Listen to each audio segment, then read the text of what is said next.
नमः परमहंस स्वादित चरण कमल चिन्मकरन्दाय भक्तजनमानस निवासाय श्रीरामचन्द्राय कृष्णत्वदीयपदपङ्कजपञ्जरान्ते अद्यैव मे विशतु मानसराजहंसः प्राणप्रयाणसमये कफवातपित्तैः कण्ठावरोधनविधौ स्मरणं कुतस्ते ध्याये नित्यं महेशं रजतगिरिनिभं चारुचन्द्रावतंसं रत्नाकल्पोज्ज्वलाङ्गं परशुमृगवरा भीतिहस्तं प्रसन्नं पदमासीनं समन्तास्तु त्वममरगणैर्व्राघ्रकृत्यं वसानं विश्वाद्यं विश्वबीजं निखिलभयहरं पञ्चवक्त्रं त्रिनेत्रम् करचरणकृतं वा कायजं कर्मजं वा श्रवणनयनजं वा मानसं वापराधं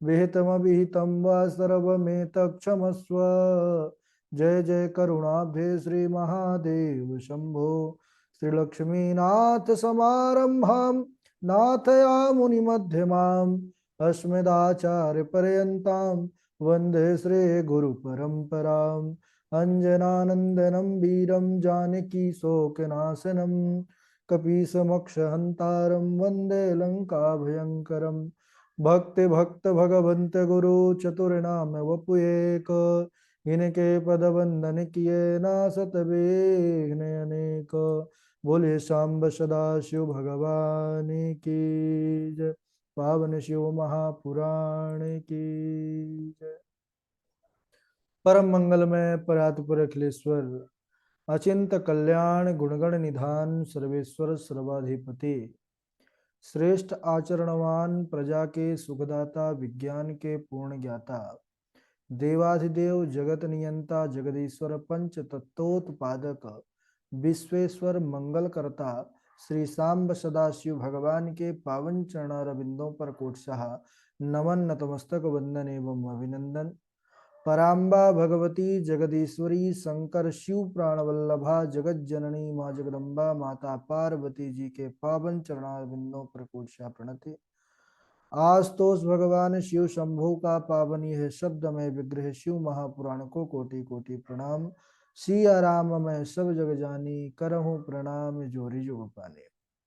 बड़ा ही यह प्रसन्नता का पावन विषय शिव कथा मंदाकिनी पर हम सब अवगाहन करने का यह जीवन में शुभ लाभ प्राप्त कर रहे हैं। शिव कथा जिसको स्वयं शिव के द्वारा ही गाया गया है, क्योंकि शिव तत्व को प्रकाशित करने का सामर्थ्य किसी अन्य में नहीं है, वह तो केवल शिव ही कर सकते हैं। और हम सब बड़भागी हैं कि पावन उसी कथा ज्ञान यज्ञ पर हम सब सम्मिलित होने का लाभ प्राप्त कर रहे हैं। कल के दिवस में हम सब शिव कथा के महात्म्य में प्रवेश किए। शिव महापुराण की महिमा, उसके नाम के महत्व को जानते हुए, वैसे तो इसकी महिमा अनंत है, क्योंकि जैसे हमारे शिव शंभु अनंत हैं, उनकी माया का नादि है नांत है, वैसी उनकी कथा हरि अनंत हरि कथा अनंता। हरि और हर यह दोनों अनंत हैं, क्योंकि यह दोनों एक ही है। हरि हर एक हैं दोनों, इनमें कोई अंतर नहीं है। तो कल सूत सोनकादियों के संवाद के माध्यम से हम सबने पाया कि सूत जी महाराज उनको यह पावन शिव कथा की महिमा कह रहे हैं और कह रहे हैं कि हे महर्षियों, यह जो कथा है शिव शंकर की, यह कोई साधारण कथा नहीं है। यह जो कथामृत है, शिव कथामृत, बोले कि वह अमृत से कई गुना अधिक उसकी महत्ता है। बोले कि अमृत का पान करने वाला केवल एक ही अजर अमर हो सकता है, लेकिन कहते हैं कि जो यह शिव कथा, शंभु की कथा अमृत का पान करता है, वह कुल को ही अजर अमर कर देता है। एको जरा मरहा स्याद वै पिबन्ने वामृतम पुमान शंभो कथामृतम कुर्यात् कुल में वजरामरम। आहा, कुलम एव अजरामरम, अजर अमर हो जाता है कुल ही पूरा। किसका? बोले जो शंभु कथामृत का पान करने लग गया। तो कितने बड़भागी हैं, जिस कथा की इतनी बड़ी भारी महिमा गाई गई है, उस कथामृत का हम रसास्वादन करने के लिए, उस पर गोता लगाने के लिए, उस सुंदर मंदाकिनी पर, शिव कथा मंदाकिनी पर, यह लाभ जीवन में हम सबके उपस्थित होगा। अब शिव कथा, यह शिव महापुराण 7 संहिताओं से युक्त है। कौन कौन सी संहिता हम सब कल के दिवस में श्रवण किए? क्रमशः विश्वेश्वर संहिता, रुद्र संहिता, शतरुद्र संहिता, कोटि रुद्र उमा संहिता, कैलाश संहिता, वायवी संहिता। और यह 7 संहिता है और 24,000 श्लोकों से समन्वित है। बोले कि इसको संक्षिप्त किया गया है व्यास जी के द्वारा। अच्छा, भागवत जी का तो विस्तार हुआ था, इसका संक्षिप्तीकरण? बोले हाँ, यह करोड़ों श्लोकों का था जब शंभु ने गाया था इसको। क्योंकि शंभु हमारे अब योगी हैं, जब समाधि लगाते हैं तो महाराज लाखों वर्षों तक समाधि चलती है। तो करोड़ों श्लोकों का होना कोई बहुत आश्चर्य की बात नहीं है। लेकिन हम सब इस युग में हुए हैं, कलिकाल में, तो हम लोगों के लिए आश्चर्य ही है। क्योंकि उसी कठिनता को देखते हुए तो व्यास जी ने हम पर कृपा किया है कि हम सब इसको पढ़ सके, इसका जो है अर्थ समझ सके, तो कम किए। बोले कि महिमा कैसी है? तो शैवम पुराणमिदमात्ममिदं वरिष्ठम सेव्यम सदा परम वस्तु सता समर्च्यम। बोले इसका सदैव सेवन करना चाहिए। क्यों? बोले कि तापत्रयाभिशमनम सुखदम सदैव, यानी 3 प्रकार के तापों का तो समन करती है, लेकिन सदैव सुख प्रदान करने वाली कथा है शंभु की। शिव सुख देते हैं। और बोले ब्रह्मा विष्णु महेश जो है ना, प्राण प्रियम विधि हरेश मुखा मराणाम। बोले कि वह भी इसी कथा को प्राणों से भी अधिक मानते हैं महाराज, वह भी इसी कथा को सुनते रहते हैं। तब तो सोनकादि ऋषियों ने कहा, सूत सूत महाभागा धन्यस्त्वं परमार्थवित्। हे सूत जी, आप परम धन्य हैं। बड़ी अद्भुत महिमा बतलाई अभी आपने यह कथा की, शंभु के पावन पुराण की, जो पापों का नाश करने वाली है, मन को पवित्र करने वाली है और भगवान की प्रसन्नता करने वाली है। महाराज, भगवान को प्रसन्न करने वाली कथा है। अब आपसे निवेदन है महात्मा जी कि यह बतलाएं कि इस कलिकाल में कौन कौन से पापी पवित्र हो सकते हैं, कृतार्थ हो सकते हैं इस शिव कथा मृत के द्वारा। क्या पहले किन्होंने इसको सुन करके अपने जीवन का कृतार्थ किया? तब सूत जी ने कहा कि आप कह रहे हैं कि कैसे कैसे लोगों का उद्धार करती है? बोले बड़ी भारी महिमा है महाराज।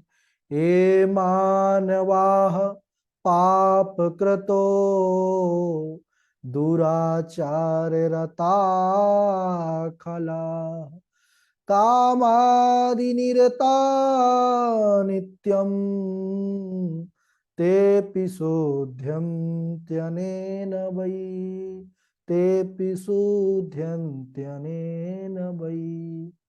ए मानवाः पाप कृतो। आहा, अब भागवत जी वालों को तो वही श्लोक याद आ गया होगा, ए मानवाः पाप कृतस्तु सर्वदा सदा दुराचार। है वही बात, लेकिन वहां पर 4 श्लोकों 4 लाइन वाला था, यह 2 लाइन में है। ए मानवाः पाप कृतो दुराचार रता खला। जो मनुष्य सदा सर्वदा पाप करता रहता हो, दुराचारी हो, कुमारगामी हो, खल हो, कामादि निरता नित्यम, कामादि दोषों से निरंतर घिरा रहता हो, ते पिशोध्यन्त्यनेन वै। बोले कैसे पापी भी इस कथा के द्वारा शुद्ध हो जाते हैं महाराज। जो मिथ्या भाषण करने वाले हैं, जो लालची हैं, जो अपने माता पिता को कष्ट देने वाले हैं, जो दंभी पाखंडी हैं और जो दूसरों को हिंसा करने वाले हैं, बोले ऐसी कोटि के भी जो पापी हैं वह भी अगर यह कथा को श्रवण कर लें तो महाराज वह कथा उनकी भी मति को शुद्ध करने वाली होती है। जो पाप परायण दुर्बुद्धि जितने भी हैं महाराज, अगर वह कथा को श्रवण कर ले, यहां तक कह दिया कि जो सबसे बड़ा पाप है देव ब्राह्मण साधु इनका जो द्रव्य खाने वाले हैं, कहते हैं कि ऐसे कोटि के भी पापी महाराज इस पावन कथा शिव कथा से तर जाते हैं, उनका उद्धार और पापों का नाश हो जाता है। बोले ऐसे ही नहीं कहते हैं, एक इतिहास का वर्णन करते हैं। बोले किरात नगर में एक दुर्बल और दुराचारी दरिद्री ब्राह्मण निवास करता था। नाम क्या था? बोले देवराज नाम था। नाम तो देवराज था, लेकिन महाराज वह देवताओं के पूजन से बड़ा दूर रहता था। देव आराधना से दूर दूर तक का कोई उसका नाता नहीं था। धर्म की परिभाषा क्या कहते हैं उसको यह तक नहीं पता था महाराज। स्नान महीनों महीनों तक स्नान नहीं करता था। जैसे ठंडी शुरू हो गई है ना, तो 2-4 महीने ठंडी के ऐसे ही चले जाते थे महाराज। तो 2-4 महीने स्नान ही नहीं करता था। तो जब स्नान नहीं तो फिर पूजा पाठ का सवाल ही नहीं। और इतना ही नहीं तो करता क्या था? बोले उसका विपरीत महाराज, जो नहीं करना चाहिए था, चोरी करता था, डकैती डालता था और इस प्रकार धन भी बहुत से एकत्रित किया महाराज, लोगों को मार पीट कर छीन झपट करके। और एक बार उसने एक शोभावती नाम की गणिका को देखा तो उसके साथ उसका मन जो है मिल गया। अब बहुत सा धन एकत्रित तो किया था लेकिन धर्म में एक कौड़ी नहीं लगाया महाराज। बहुत लोग कमा तो लेते हैं पुरुषार्थ करके, परिश्रम करके, लेकिन अगर धन को धर्म में नहीं लगाया गया तो फिर वह धन अनर्थकारी बन जाता है। तो शोभावती गणिका के साथ दोनों में प्रेम हुआ महाराज, और एक दूसरे को वह स्त्री पुरुष मान करके और एक दूसरे के हो गए। और प्रेम जब दोनों में हो गया तो आपस में रहने लगे साथ में ही, उठना बैठना खाना पीना सब साथ ही होने लग गया। अब बार बार घर वाले विचार करते हैं, रोकते हैं, लेकिन मानता नहीं। और क्या करता है? एक बहुत बड़ा कार्य करता है। प्रसुप्तान्यवधि दुष्टो धनम तेषां तथा हरत। बोले माता पिता पत्नी सबको सोते सोते मार डाला महाराज, ऐसा कर्म कर डाला, मार दिया जान से। और क्या किया? जितना धन था सब जो है ले करके उसी के साथ रहने लगा, उसी गणिका को दे दिया, उसको मालकिन बना दिया कि तुम मालकिन बन जाओ। अब एक बार वह देवराज प्रयाग झूसी वहां पर पहुंचता है, किसी कार्य से गया था और वहां पर एक उसने शिवालय देखा महाराज। बहुत भीड़ एकत्रित थी। अच्छा, एकत्रित क्यों थी? क्योंकि वह सब कथा प्रेमी थे। शिव मंदिर पर शिव कथा पुराण, यही जो हम सब पढ़ रहे हैं, इसी कथा का वाचन हो रहा था। और वहां दुर्भाग्य उसका ऐसा कि जाते ही वहां पर बीमार पड़ गया, उसकी स्थिति बिगड़ गई, बीमार पड़ गया और खाट में आ गया, है ना। जब व्यवस्था खराब हो जाती है, ज्वर तेज से आ जाता है, तो फिर यही लगता है कि अब अंत समय आ गया है। हाँ, बहुत ज्वर आदि जो है बहुत पीड़ादायक होता है। उसको इतना तेज ज्वर आया कि उसका अंत वास्तव में आ गया। वह बीमार पड़ा पड़ा था, 3 दिन तक तो उठा नहीं खाट से। लेकिन परमात्मा की कृपा ऐसी संभवनाथ की कि जो पास में शिव मंदिर पर कथा हो रही थी वह कथा उसके कानों तक सुनाई दे रही थी। अब वैसे कथा से तो दूर दूर का नाता था इसका, कथा होती थी तो दूर भाग जाता था देवराज कि कहीं कथा धोखे से भी मेरे कान में सुनाई ना दे, क्योंकि ऐसे लोगों को कथा अच्छी नहीं लगती है जो विमुख होते हैं भगवान से। अब वह बीमार है, अपने से उठ नहीं सकता, खाट पर पड़े रहना है। तो जबरदस्ती महाराज भगवान शंभु कुछ जब पूर्व जन्म के सुकृत रहे कि ऐसी अवस्था बनी कि वह कानों पर सुंदर प्रभु की वाणी शिव शंभु की कथा की पहुंचने लग गई। अब 3 दिनों के पश्चात वह मृत्यु को प्राप्त हो गया भयंकर ज्वर के कारण, उसकी जितनी आयु थी। उसी समय यमराज आए महाराज, बड़ा भयंकर रूप उनका, काले काले भाला वाला लेकर के बड़े बड़े बाला पहने हुए आए। तो उसको देख करके वह बहुत डर गया देवराज। उसी समय भगवान शंभु ने अपने पार्षदों को, गणों को भेजा कि जाइए हमारा भक्त देवराज है, उसको लेकर के आइए, यमदूत उसे पकड़ने ना पावे। तो सुंदर त्रिपुंड्रधारी, रुद्राक्षधारी, त्रिशूलधारी देवगण पहुंच गए वहां पर, और जाकर के यमदूतों को धक्का दिया, भगा दिया कि हटो, यह भोलेनाथ के भक्त हैं, इनको स्पर्श मत कर देना। और अद्भुत विमान पर बैठा दिया देवराज को। देवराज भी आश्चर्य में है, उसको भी कुछ समझ में नहीं आ रहा कि हो क्या रहा है। देवराज विमान पर बैठ गया, कैलाश को चल दिए जब गण, उसी समय बड़ा हल्ला हुआ महाराज। वहां पर यमपुरी पर कोलाहल हुआ तो स्वयं धर्मराज यमराज उपस्थित हो गए। और धर्मराज ने जब देखा शिव जी के पार्षदों को, उनके गणों को, तो देखते ही, वह तो धर्मराज हैं, भगवान के स्वरूप को जानने वाले हैं, समझ गए। उन्होंने पूजन किया भगवान शंभु के पार्षदों को, दूतों को, और अपने ज्ञान चक्षु से सब कुछ जान गए थे। और उनसे जो है तो क्षमा मांगते हैं कि हमारे दूतों से गलती हुई, आपको पहचान ना पाए महाराज। देवराज को लेकर शिव के गण कैलाश पर पहुंचे और माता पार्वती के साथ बैठे हुए सदाशिव को अर्पित कर दिए। तो भगवान शिव शंभु की जो कथा है सज्जनों, वह देवराज जैसे पापी को भी, पतित को भी पावन करने वाली कथा है, शिवलोक प्रदान करने वाली कथा है। तो फिर प्रेमी जनों का और भक्त जनों का तो कहना ही क्या। इसलिए हम सबको चाहिए कि भगवान आशुतोष के चरणों का ध्यान करते रहें। बताइए, वह देवराज जो इतना पाप कर्म करने वाला, पाप कर्म में सदैव प्रवृत्त रहने वाला था, उसने भी कथा सुनी, लेकिन वह भी स्वेच्छा से नहीं सुना था। वह बीमार अवस्था, ज्वर अवस्था में, असहाय अवस्था में उसको जबरदस्ती सुनना पड़ा, लेकिन उसने भी, उस भगवान शिव की वाणी ने उसका उद्धार कर दिया।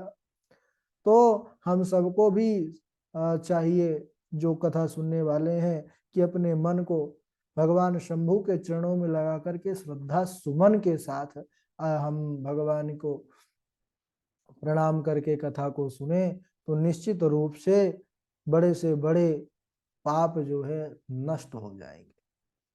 और यह शरीर जो मिला है ये तो दुर्लभ है ही है, इसीलिए, क्योंकि कोई ठिकाना नहीं है, कब जाना पड़ जाए। बड़ा सुंदर एक कवि का भाव है कि क्षण भंगुर जीवन की कलिका, कल प्रात को जान खिली न खिली, मल आंचल की सुचि शीतल मंद, सुगंध समीर मिली न मिली, कली काल कुठार लिए फिरता, तन नम्र पे चोट झिली न झिली, रट ले शिव नाम हरि रसना, फिर अंत समय में हिली न हिली। तो अंत समय का कोई भरोसा नहीं, तो जब से जानो तभी से भगवान का सुमिरन करने लग जाओ। बोलिए सांब सदाशिव भगवान की जय।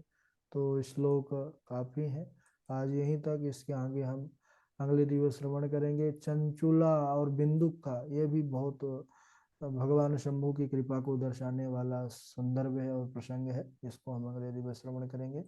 आज यहीं तक। आप लोग बारी बारी से श्लोक सुनाएंगे, पूर्व में जो कल हुए थे। सबसे पहले पंडित राजेश शर्मा जी सुनाएंगे, फिर परशुराम जी सुनाएंगे, प्रियाम जी हैं, विशाल जी हैं, पावनी हैं, और डॉक्टर हृदय शर्मा जी हैं, धारणा चैतन्य जी हैं। चलिए राजेश जी। पंडित राजेश शर्मा जी। गुरु जी प्रणाम। हाँ। हे सूत महाप्राज्ञ सर्वसिद्धान्तवित् प्रभो आख्याहि मे कथासारं पुराणानां विशेषतः। और ये की है ठीक से याद रखो। अच्छा, एक ही, कोई बात नहीं, याद करना है एकदम, चाहे एक करें एक से कम तो करना नहीं है, एक से ज्यादा हो या फिर एक हो, ये अनिवार्य है। चलिए, परशुराम जी आप बताइए। शर्मा जी। हे सूत महाप्राज्ञ सर्वसिद्धांत प्रभु आख्याहि मे कथासारं पुराणानां विशेषतः जीवाश्चासुरतां प्राप्ता प्रायो घोरे कलाविह धन्यस्त्वं मुनिशार्दूल श्रवणप्रीतिलालसः अतो विचार्य सुधिया वचमे शास्त्रं महोत्तमम्। ठीक है, बहुत बढ़िया। प्रियम जी।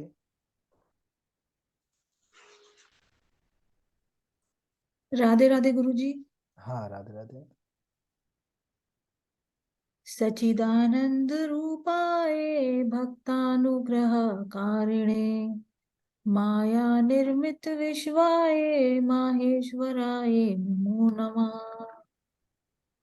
हे सूत महाप्राज्ञा सर्व सिद्धांत विद प्रभो आख्याहि मे कथा सारम पुराणानाम विशेषतः जीवाश्चासुरातां प्राप्तः प्रायो घोरे कलाविः धन्यस्त्वं मुनीशार्दुलश्रवणप्रतिलालसा अतो विचार्य सुधया वाच्मि शास्त्रं महोत्तमम्। राधे राधे गुरुजी। बहुत बढ़िया। विशाल जी सुनाएंगे, फिर हमारे डॉक्टर साहब। प्रणाम गुरुदेव। हाँ। सच्चिदानंद रूपाय भक्तानुग्रहकारिणे माया निर्मित विश्वाय माहेश्वराय नमो नमः। हे सूत महाप्राज्ञ सर्व सिद्धांतवित प्रभो आख्याहि मे कथासारं पुराणानां विशेषतः जीवश्चासुरता प्राप्ता प्रायो घोरे कलाविह धन्यस्त्वं मुनिशार्दूल श्रवण प्रतिलालसा अतो विचार सुधया वच्मि शास्त्रम महोत्तमम। प्रणाम बुद्ध। बहुत सुंदर। डॉक्टर साहब आप सुनाएंगे। राधे राधे गुरुजी। हाँ पावनी, सुनाइए। जी, राधे राधे गुरुजी। राधे। सच्चिदानंद रूपाय भक्तानुग्रहकारिणे माया निर्मित विश्वाय माहेश्वराय नमो नमः। हे सूत महाप्राज्ञ सर्व सिद्धांत विद प्रभु आख्याये मे कथा सारम पुराणानाम विशेषतः जीवश्चासुरतां प्राप्ता प्रायो घोरे कलाविहा धन्यस्त्वं मुनिशार्दूल शरणप्रतिलालसा अतो विचार सुधया वच्मि शास्त्रं महोत्तमम्। राधे राधे गुरुजी। ठीक है, डॉक्टर साहब सुनाएंगे। राधे राधे गुरु जी। राधे राधे डॉक्टर। सच्चिदानंद रूपाय भक्तानुग्रह कारिणे माया निर्मित विश्वासाय महेश्वराय नमो नमः। हे सूत महाप्रज्ञा सर्व सिद्धांत विद प्रभो आख्याही में कथा सारम पुराणानां विशेषतः। राधे राधे गुरु जी। बहुत बढ़िया, बहुत बढ़िया। हाँ जी, आप सुनाएंगे, धारणा चैतन्य जी।